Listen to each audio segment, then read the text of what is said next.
Oh, qu'on l'a échappé belle. Oh, qu'on a eu peur. Je vous le dis, on a eu peur. Moi, je trouvais ça illogique. Je ne croyais pas que ça allait se passer. Mais on a eu peur que ça se passe pour le vrai. Il est avec nous. C'est un avocat, un docteur, un professeur. J'aimerais ça l'avoir comme prof. Hein? Je suis pas sûr que le droit constitutionnel serait mon premier choix, mais mettons que ce serait mon prof de vie. Tiens, on va dire ça de même. T'es en train de faire peur à bien du monde qui me connaissent, là. Frédéric Bérard! Comment ça va, mon Fred? Ça va, mon Michel. Écoute, je suis tellement content de te parler que mardi, oui. J'ai même appelé à la station pour dire, donc, m'appelez-vous? Qu'est-ce qui se passe? pour comprendre de par notre ami Richard, qui met habituellement non, on dit, on est mardi. Je dis, oui, je comprends, mais on commence ou on commence pas? Il dit, non, c'est mardi. Écoute, vous me rappellerez quand vous serez prêts pour allumer que, justement, on était mardi, puis nous, habituellement...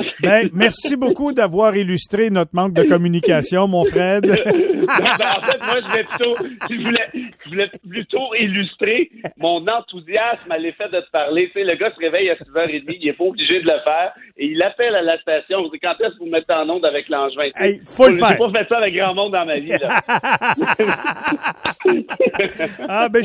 J'en suis vraiment touché et je te remercie bien bas. Et avoir su que tu es en ligne, on t'aurait probablement trouvé une petite place, mon Fred. Il n'y a pas de problème là. Écoute, je t'avoue que c'était très drôle. Quand j'ai fini par raccrocher et allumer ce qui venait de se passer, je me suis dit, il y a quand même une connexion qui s'est créée au fil des mois entre toi et moi, du moins de mon côté. Tellement, tellement, tellement. Là, as-tu eu peur, toi? Moi, tu y croyais-tu, toi, le 15 octobre? Écoute, moi, il a fallu que j'aille à TVA, comme à chaque mardi, justement, pour aller dire à quel point Christian Dubé, c'était le meilleur ministre de la CAQ, c'était le plus sérieux, le plus rigoureux. J'ai dit, c'est sûr qu'il y a un plan B, il y a quelque chose, ainsi de suite. Je te l'ai vanté, aller-retour, à tour de bras, en veux-tu enveloppe?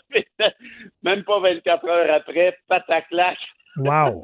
Alors, ça m'apprendra. Mais écoute, en même temps, que comme tu disais d'entrée de jeu dans ton intro, est-ce qu'il y avait le choix? La réponse, c'est non, de toute évidence. Mais là, le problème est juste pelleté en avant, là. Oui, mais pelleté en avant, mais dans des conditions différentes. Ceux qui ont déjà amorcé le processus d'être vaccinés, il y en a, on me l'a confirmé. Oui. Il y en a qui seront vaccinés. Il y en a qui ont décidé, je pense, de quitter la profession. Parce que si au bout d'un mois, après une extension comme ça, tu te fais toujours pas vacciner, c'est que ton choix est fait. Tu veux rien savoir de ça. C'est sûr. T'es prête à perdre ta job, t'es prête à perdre ton permis de travail. Donc, t'es prête à quitter ta profession pour faire autre chose dans la vie, j'ai l'impression.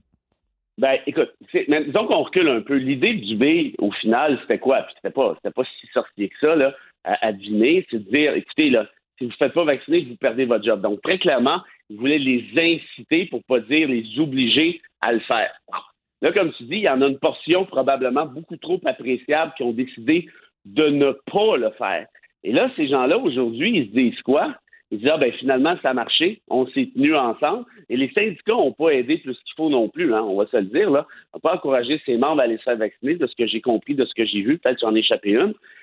Alors là, aujourd'hui, ils voient Dubé reculer, évidemment, là, les médias sociaux se déchaînent, les antivax rigolent à qui mieux. L'agacé qui a écrit que les antivax avaient gagné, je suis pas si sûr, moi, mais en tout cas... Non, moi, je pense que Pat exagère sur ce volet-là. Je pense pas qu'ils ont gagné, mais il y a une affaire, par contre, c'est qu'ils ont clairement, à mon sens, annoncé la chose suivante, de dire, si on se tient, vous allez avoir de la difficulté à. Et là, reste à savoir, c'est quoi la proportion des gens qui ont su une première dose sur ceux et celles qui n'étaient pas prêts à travailler vendredi. Ça, je ne le sais pas. Ça pour dire que, pour eux, en tout cas, pour les plus, disons, les plus craqués d'entre eux, pour ceux dont qui tu parles, là, essentiellement, quand tu me dis, eux autres, là, ils sont là, puis ils se disent, de toute évidence, là, je le ferai pas. Je vais perdre ma job, puis je m'en fous. Là, ils doivent se dire, OK, mais attends une minute, il a reculé une fois. Si on continue de se tenir, qu'est-ce qu'il va faire le 15 novembre? Rendu là. Sauf qu'au 15 novembre... Là, je pense que l'agacé a raison. Mais au 15 novembre, là, il va avoir recruté probablement pas mal plus. Le temps de le recrutement, ça n'a pas été fort, mais là, il se donne des moyens, puis semble-t-il qu'ils sont en train de recruter beaucoup à l'étranger. Fait que peut-être que la donne va changer. C'est une chose quand il n'y a personne pour te remplacer. Mais quand il y a du monde pour te remplacer, là, tu y penses à deux fois là, avant de tenir tout seul de ton bord. Ça, c'est vrai. Puis aussi, le fait de se faire tester 3 fois semaine, ça commence à être du bœuf, là, je sais pas, là, moi, une fois par 6 mois, ça me suffirait. 3 fois semaine, là, il me semble qu'à ce compte-là, tu dis, OK, je vais me faire vacciner. Mais en même temps, disons un commentaire plus global.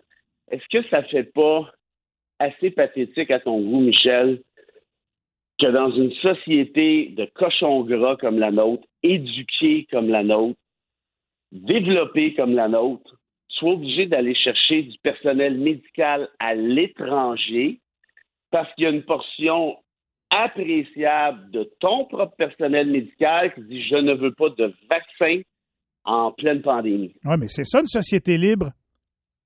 Ben, tu vois, c'est drôle, hein, parce qu'on a fait un débat avec Duhem la semaine passée là-dessus à TVA, justement, sur la liberté. Tu sais, on est libre. Il faudrait que ces gens-là lisent des petits classiques de philosophie, là. Tu sais, un peu de Sartre, un peu de Beauvoir, un peu de Camus. Ça ferait pas mal à personne. Pourquoi? Parce que la liberté, c'est bien de valeur, mais dans leur conception de la chose, là, c'est de me dire, on est libre, on fait ce qu'on veut. OK, ça marche. Lis de la philo un petit peu, pas besoin de remonter bien loin. Là, tous ceux dont je te parle là, c'est dans les années 40, 50, essentiellement, 60 un peu. Qu'est-ce qu'ils vont dire? Ta liberté, OK, je comprends. Puis l'intérêt collectif, lui, n'existe pas. Ta liberté est absolue. Hein, c'est dans le néant. Puis, il faudrait peut-être poser la question à ces gens-là. OK, t'es libre. OK, good. Vous êtes libre de ne pas vous faire vacciner. Good. Puis votre solution, vous, pour sortir de la pandémie, ça va être quoi au final? Comment vous allez nous gérer ça? Dites-nous donc ça. Ils vont dire toutes sortes de niaiseries. Ils vont dire, j'ai fait mes recherches. Ils vont dire, d'après mes recherches, moi là, puis je travaille dans les hôpitaux, là, je suis un infirmier, je veux pas me faire vacciner parce que je vois plein d'effets secondaires, puis je pense que mon système immunitaire est plus fort que le vaccin. C'est ça qu'il va te dire. OK, puis ça a-tu l'air de marcher à date? Non.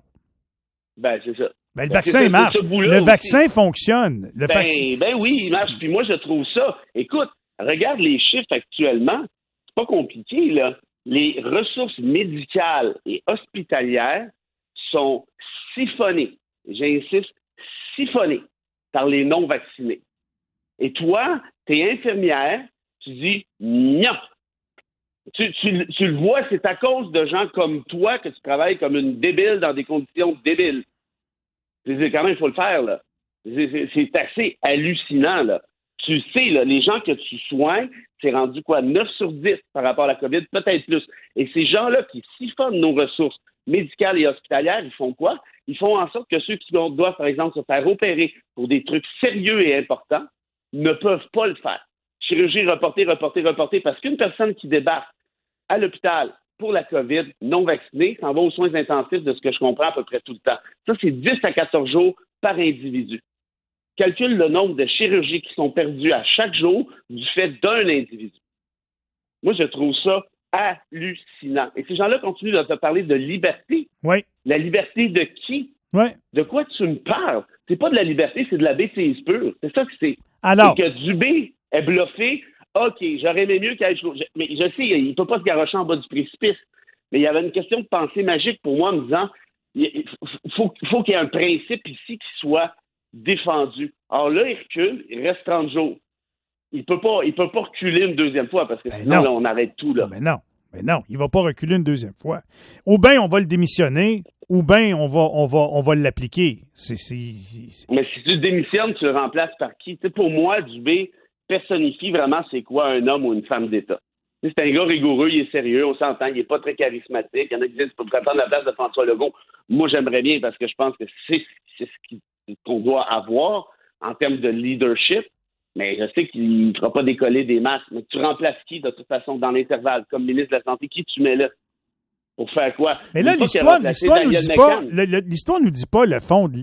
On ne sait pas le fond de l'histoire non plus. Parce que Dubé, jusqu'à tout récemment, tu l'as dit, tu es allé faire un débat à TVA, tu le vantais comme ça se peut pas. Lui, il disait, le 15 octobre, on est ferme là-dessus, on ne bougera pas. Puis là, soudainement, hier, après avoir dit le contraire la veille, et il dit on ne pouvait pas mettre en péril notre système de santé, blablabla, blablabla. Peut-être que lui, peut-être qu'il y a eu l'ordre de changer son fusil d'épaule. Je le sais pas. Ça, écoute, là, t'as vraiment un point intéressant, pour ne pas dire ultra pertinent, parce qu'effectivement, c'est toujours comme ça, hein. Des fois, il y a des ministres qui s'entêtent Le ministre, il veut pas s'entêter. À toutes les fois qu'il sort de la maison, il se fait taper sa tête pendant 24 heures. Ça ne tente plus. Fait qu'il dit au premier ministre, je suis tanné de me faire taper sa tête. Le premier ministre dit, continue de te faire taper sa tête. Non, mais je suis tanné. Ben, c'est ça où tu débarques. OK, je continue. Tu sais, Mélanie Joly, là, quand tu l'as envoyé au BAT par rapport à Netflix et la taxation, là, pour moi, c'était pas son idée, là. Non. Puis elle broyait sa vie, elle me l'a fait quasiment de dépression, là. Débarquez-moi de là, là. Non, tu continues. Parce que là, il y a d'autres enjeux, d'autres ci, d'autres ça. Donc là, ce que tu viens de dire là, je le sais pas, François Legault a peut-être effectivement dit, de toute évidence, c'est une décision qui était concertée, elle est trop importante, mais peut-être que c'est Legault qui a serré à vis, puis Dubé, lui, aurait maintenu sa ligne. Parce que qui passe pour le gars qui te chauffe, passe-moi l'expression, c'est nécessairement le ministre dans ces cas-là. Puis c'est lui que l'histoire retient. C'est pas le premier ministre. Ça, c'est un peu le beau rôle. Quand tu as été PM, là-dessus, ça va bien. Oui ou non, là, Fred? Est-ce que les antivax ont gagné? Hey boy. On s'en va en fusillade. Oui ou non, le gouvernement vient de perdre de la crédibilité? Oui, c'est évident. Oui ou non, c'est une sage décision d'avoir reculé? Sage, oui. Triste, oui. Oui ou non, le 15 novembre, ils vont l'appliquer? Il faut. Oui ou non, le ministre Dubé va démissionner? Non, jamais. Impossible. Fred, je te fais l'accolade. Hey, très réciproque, mon ami. Salut à tout le monde, puis bon week-end. J'imagine qu'on se reparle lundi ou mardi, là, c'est ça long. Non, lundi sans faute, même heure, même pas. Salut Fred, bonne fin de semaine. Salut tout le monde. Au revoir.